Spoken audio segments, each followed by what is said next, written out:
BNP সমর্থক গোষ্ঠী কুলাঙ্গার শব্দের প্রকৃত অর্থটাই জানে না। হুমকি মাথায় নিয়েই রাজনীতি করি, এটাই করে যেতে হবে, এটাই আমাদের কাজ। বাংলাদেশ এমন একটা দেশ, এখানে নিরাপত্তার কথা বলাটা আমার কাছে বিলাসিতা মনে হয়। আপনারা জানেন গতকাল একজন কন্টেন্ট ক্রিয়েটরকে উঠিয়ে নিয়ে যাওয়া হয়েছে পাক স্বাধীনতার এই নতুন বাংলাদেশে সরকার বিরোধী কথাবার্তা ফেসবুকে দেওয়ার জন্য। তো নিরাপত্তাহীনতায় আমার মনে হয় বাংলাদেশে যারা অফিসিয়াল প্রোটোকল ছাড়া চলে, প্রত্যেকটা সাধারণ মানুষ, প্রত্যেকটা সাংবাদিক, প্রত্যেকটা রাজনীতিবিদ সবাই নিরাপত্তাহীনতায় ভুগে। এখন প্রশ্ন হচ্ছে, নিরাপত্তাহীনতায় ভুগে ঘরের ভিতরে, গর্তের ভিতরে অথবা মুচলেখা দিয়ে বিদেশে পালিয়ে যাব নাকি রাজপথে থাকবো, এটা হচ্ছে প্রশ্ন। আমরা আমাদের কার্যক্রম হাসিনা আমলেও আমরা গর্তে ঢুকি নাই, মুচলেখা দিয়ে বিদেশে পালাই নাই, এই আমলেও পালাবো না ইনশাআল্লাহ। নিঃসন্দেহে আমি আপনাকে বলছি না যে অশ্লীল কোনো কার্যক্রম প্রচারণাটা কোনো সভ্য দেশের সভ্য কাজ। আমরা বহির্বিশ্বে যেটা দেখে থাকি এবং উন্নত বিশ্বে যেটা দেখে থাকি, জুলাই গণঅভ্যুত্থান পরবর্তী বাংলাদেশেও সেই বাক স্বাধীনতাটা আশা করি। অর্থাৎ একটা মানুষ, আমি শুধু রাজনীতিবিদের কথা বলছি না, একটা দেশের সাধারণ মানুষ যদি চায় যে সরকারের কার্যক্রম তার পছন্দ হচ্ছে না, তিনি সমালোচনা করবেন, সেটা অবশ্যই করতে পারেন, সেটাকে আমি বাক স্বাধীনতা বলি।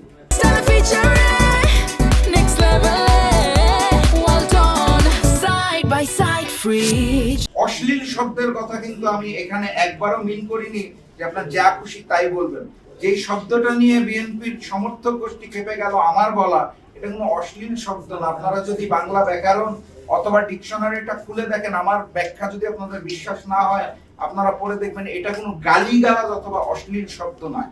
আমি আসলে সাংবাদিক সম্মেলনে বলতে চাইছি না, তারপরে অনেকেই বিএনপি সমর্থক গোষ্ঠী আমাকে ফোন দিয়ে যেই শব্দটা বলেছে, তারা আসলে কুলাঙ্গার শব্দের অর্থটা ভুল একটা শব্দ বুঝেছে এবং তারা ফোন দিয়ে আমাকে বকাঝকা করে বলে, আপনি জনাব তারেক রহমানকে, মাননীয় প্রধানমন্ত্রীকে ওটা কেন বলেছেন, কি কেন বলছেন, এটা বলতে চাই না, ওটা আসলে অশ্লীল শব্দ, ওটা বলিনি। আমার কাছে মনে হয়েছে বিএনপি সমর্থক গোষ্ঠী কুলাঙ্গার শব্দের প্রকৃত অর্থটাই জানে না, তারা অন্য একটা মিনিং ভেবে আমার উপর উত্তেজিত হয়ে গেছে। তারপরেও তারা উত্তেজিত, আমি দুঃখ প্রকাশ করি। অন্য মিনিং বলতে কি বোঝায় যদি আপনি বলতেন, কারণ আমি আমার শিক্ষাগত যোগ্যতায় যেটুকু পড়েছি এবং ডিকশনারিতে যেই শব্দগুলো দেখেছি, সেটার মূল মিনিং যেটা দাঁড়ায় সেটা আমি এখানে লিখিতভাবে সবাইকে বলে শুনিয়েছি।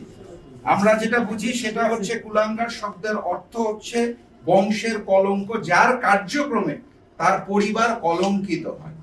আমরা এটাই জানি, অন্য অর্থ কি আর কিছু আছে কিনা আমার জানা নেই। হুমকি মাথায় নিয়েই রাজনীতি করি, এটাই করে যেতে হবে, এটাই আমাদের কাজ। এটা বাংলাদেশের সকল রাজনীতিবিদ পায় বলে আমার বিশ্বাস। কেউ ঢালাও ভাবে প্রচার করে, কেউ করে না। আমি আসলে হুমকি পাচ্ছি, এটা প্রচার করে লাইমলাইটে আসার মানুষ না। আসলে এত ঘটনা ঘটছে চারপাশে, একটু মিসলিড করা হয়েছে। গতকাল যাকে আমার বাসভবনের সামনে থেকে পুলিশ নিয়ে গেছে, উনি আমার পিএস না, উনি আমার ব্যক্তিগত সহকারীও নয়, ওনার নাম হচ্ছে জনি নন্দী। উনি আমাদের যে যুব সংগঠন আছে যুব জাগবার, তার ক্রীড়া সম্পাদক। ওখান থেকে যখন আমার মরহুম দাদা এবং মরহুম পিতা শফিউল আলম প্রধান এবং গমির উদ্দিন প্রধানকে বারবার রাজাকার বলে ইট পাটকেল ছুড়ে মারা হচ্ছিল, তখন যুব জাগবার নেতা ক্রীড়া সম্পাদক জনি নন্দী সহ্য করতে না পেরে প্রতিবাদ করতে গিয়েছিল। ওখানে একটা হট্টগোলের সৃষ্টি হয়ে গেছিল এবং পুলিশ তাকে উঠিয়ে নিয়ে গেছে। গতকাল রাত পর্যন্ত আমি যে খবরটা পেয়েছি সেটা হচ্ছে এখনো কোনো মামলা হয় নাই, কিন্তু পুলিশের নিয়ন্ত্রণেই সে এই মুহূর্তে মোহাম্মদপুর থানায় আছে। আমরা দেখছি মামলা হয় কিনা, মামলা হলে আইনিভাবে ব্যবস্থা নিতে হবে। তবে আমি যেটা আশা করব সেটা হচ্ছে, মামলা হচ্ছে না তারপরেও পুলিশ যেভাবে করে তাদের হেফাজতে রেখে দিয়েছে, এইটা বোধহয় সুষ্ঠু চর্চা হচ্ছে না। একই সাথে গতকালকে দেখলাম কন্টেন্ট ক্রিয়েটরকে উঠিয়ে নিয়ে যাওয়া হলো, তার আগেও আমরা দেখলাম 4টি ঘটনা হয়েছে জনাব তারেক রহমানের বিরুদ্ধে কটূক্তি করায় তাদেরকে নিয়ে যাওয়া হয়েছে। এর মধ্যে একজন জামাতের মহিলা বিভাগের সদস্যও ছিলেন। তো সবকিছু মিলিয়ে এই বিষয়গুলো নিয়ে সবচেয়ে বেশি প্রতিবাদী কণ্ঠ যার ছিল, সেই সংগঠনের নাম মজলুম সংগঠন বিএনপি। 17 বছরে এই অত্যাচারগুলো সবচেয়ে বেশি যাদেরকে ফেস করতে হয়েছিল, সেই সংগঠনের নাম ছিল মজলুম বিএনপি। সেই মজলুম বিএনপি ক্ষমতায় এসে যদি ওই একই চরিত্র দিয়ে মজলুমের জায়গায় জালিম হয়ে যায়, তাহলে আমাদের কিছু করার নাই। আমরা আগেও মজলুম ছিলাম, এখনো মজলুম আছি। তখনও প্রতিবাদ করেছি, এখনো করতে